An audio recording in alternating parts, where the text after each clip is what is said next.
거리가 300m 안팎으로 무척 짧은 상태인데요. 이 안개도 차츰 옅어지겠습니다. 미세먼지 농도는 점점 높아지고 있습니다. 수도권과 세종, 충청도와 광주, 전북은 오늘 밤에 초미세먼지 농도가 나쁨으로 오를 수 있겠고요. 대기가 정체되면서 내일은 더 많은 지역의 공기가 탁해질 전망입니다. 대학 수학 능력 시험을 하루 앞두고 있는데요. 다행히 올해는 예년 이맘때 기온을 보이면서 수능 한파는 없겠습니다.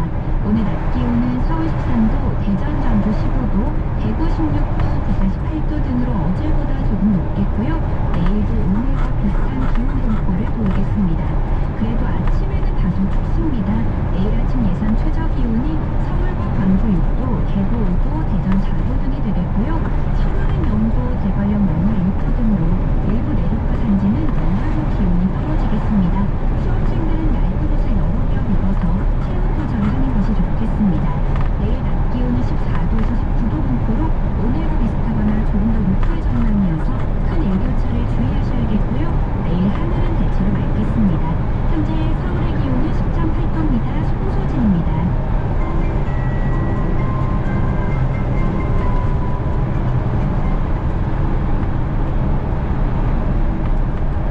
정성을 다하는 국민의 방송 KBS가 정보를 알려드립니다.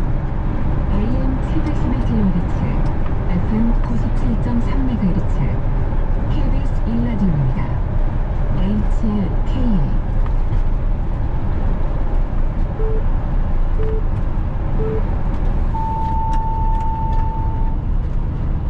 KBS 제1라디오 정오 종합뉴스입니다. 폴란드 국경 도시에 미사일이 떨어져 2명이 숨졌습니다. 러시아가 쏜 것은 아닌 걸로 보인다고 바이든 미 대통령이 밝힌 가운데 G7과 나토 회원국 주요 정상들은 긴급회의를 열고 대책을 논의했습니다. 동남아 순방 일정을 마친 윤석열 대통령이 오늘 오전 귀국했습니다. 앞서 3년 만에 열린 한중 정상회담에선 북한 핵, 미사일 등 안보 분야에서 견해차를 확인했습니다. 2023학년도 대입 수능 시험을 하루 앞둔 오늘 전국 시험장에서 예비 소집이 진행됐습니다. 수능일인 내일은 대체로 맑고 한파도 없겠지만 일교차가 커서 체온 유지에 신경을 써야 합니다. 통계청 조사 결과 성인 미혼 남녀의 30%만이 결혼이 꼭 필요하다고 생각하는 것으로 나타났습니다. 결혼을 꺼리는 이유로는 경제적인 문제를 가장 많이 꼽았습니다. 이상 이 시간 주요 뉴스입니다. 간밤에 폴란드 국경 도시에 미사일이 떨어져 2명이 목숨을 잃었습니다. 바이든 미국 대통령은 폴란드 두다 대통령과 통화해서 애도를 표하고 철저한 진상조사를 약속했습니다. 바이든 대통령은 러시아의 미사일로 보긴 어렵다고 밝혔습니다. 첫 소식 정지주 기자입니다. 폴란드에서 일어난 폭발과 관련해 바이든 미국 대통령이 폴란드 두다 대통령과 통화했습니다.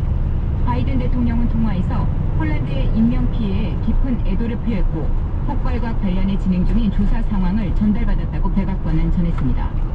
주요 20개국 정상회의 참석차 인도네시아 발리에 머무는 바이든 대통령과 영국, 독일, 프랑스, 캐나다 등 주요국 정상들은 현지에서 긴급회의를 하고 대책을 논의했습니다.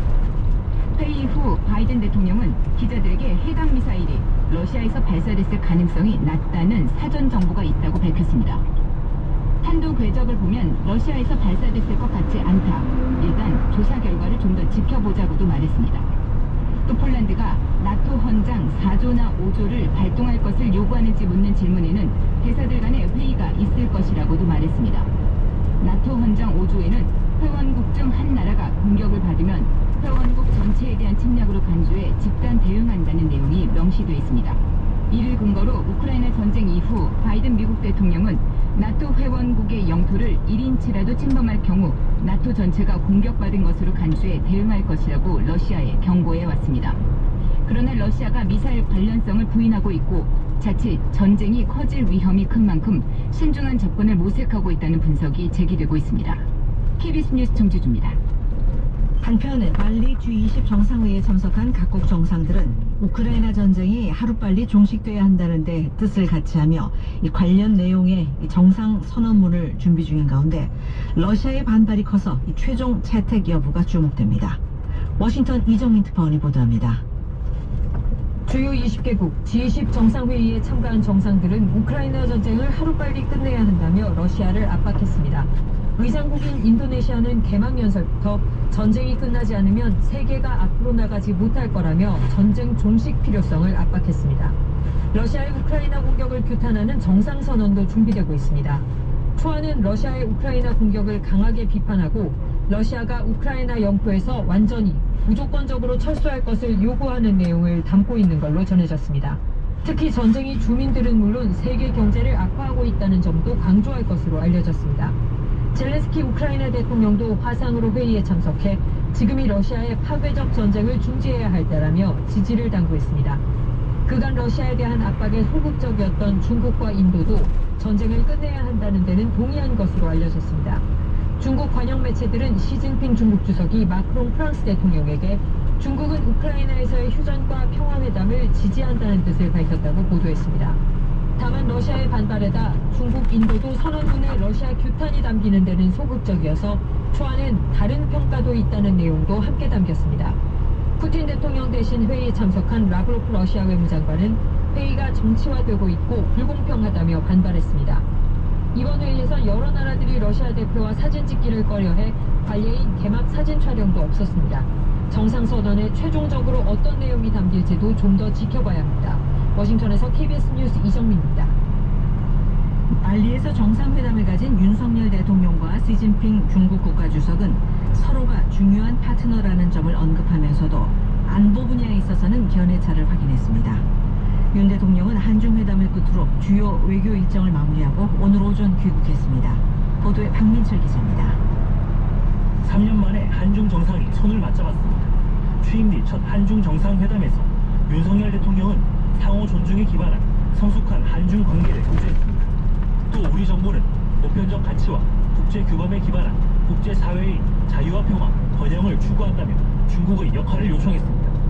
시진핑 주석은 한국의 지정학적 위치를 강조하며 소통과 협조를 강화하자고 했습니다. 핵심 의제였던 북한 핵 미사일 문제에 대해서 견해 차이를 보였습니다.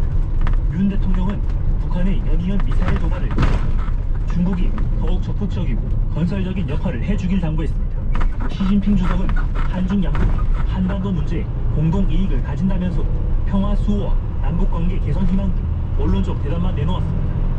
우리의 대북 정책인 담대한 구상 역시 북한이 호응할 경우 지지하겠다며 전제 조건을 내걸었습니다. 다만 북한의 도발로 군사적 긴장이 고조되는 상황에서 한중 정상이 만난 것만으로도 일종의 대북 메시지가 될 거란 평가도 나옵니다. 한미, 한일, 한미일 연쇄회담에 이어 한중 정상회담까지 마친 윤 대통령은 4박 6일 동남아 순방 일정을 마무리하고 오늘 오전 귀국했습니다. KBS 뉴스 박민철입니다. 이태원 참사 특별수사본부가 행정안전부와 서울시에 대해 참고인 조사를 하는 등 수사 범위를 넓히고 있습니다. 오늘은 경찰, 소방, 구청 실무진들에 대한 참고인 조사가 이어집니다. 국회 행정안전